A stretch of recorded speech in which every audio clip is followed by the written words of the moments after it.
Ikaw ba'y lagi nananakit ang lalamunan mo? Alam mo ba yung pinaka-simplest, widely recommended home remedies dyan? Oo, maraming ganito na nagme-message sa akin. Sir, gawa ka nga ng vlog kung ano yung pinaka-simplest na pwedeng remedy sa pananakit ng lalamunan. O meron yan, minsan nawawalan ka ng boses, nagiging harsh yung boses mo, sobrang masakit ang paglunok mo, yung mga ganyan, Kabs.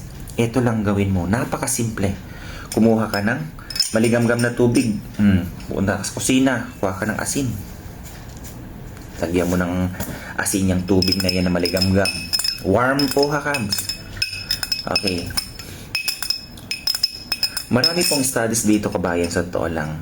Ang gargling ba ng warm water ay nakakatulong ba yan talaga sa sore throat mo? Ang sasagot niyan, yes. Totoo yan, widely recommended home remedy. Simplest para ma-soothe yung sore throat. Paano? By reducing. Nare-reduce yung swelling, pamamaga, nalulusen kung kayo maraming mga mucus dyan na nakakapit dyan. At, okay, ito maganda, pwede niyang tsugiin yung mga some of the bacteria na nandyan na hindi maganda. Okay? Ulitin ko, Kabs. Hindi po ito ang cure, pero pwedeng pang-treat, pang-lunas lang ba, Kabs? Okay, dyan sa underlying mo na, may infection yan, Kabs, pag ganyan, namamaga. Okay? Pinoprovide niya yung significant comfort mo.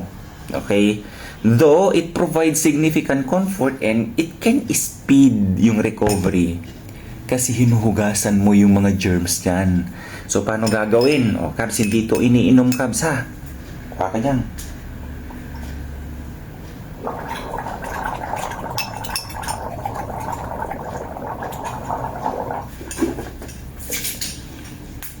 Pag nag-gargle ka, Kabs, mga 10 seconds, 10 to 15 seconds bago mo i-spit.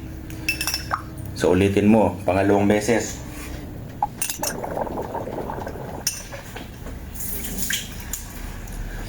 Sa isang araw, pwede mong gawin twice. Oo, tinan mo.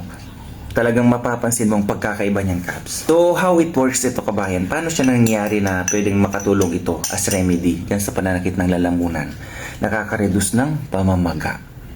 Yung asin kasi nakaka-create yan, kabayan, na tinatawag na hypertonic solution.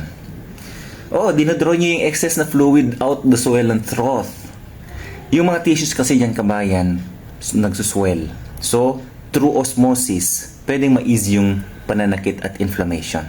At kung kayo mga mucus o kayo maplema, pwede dyan i-clear yung mga mucus dyan, Kabs.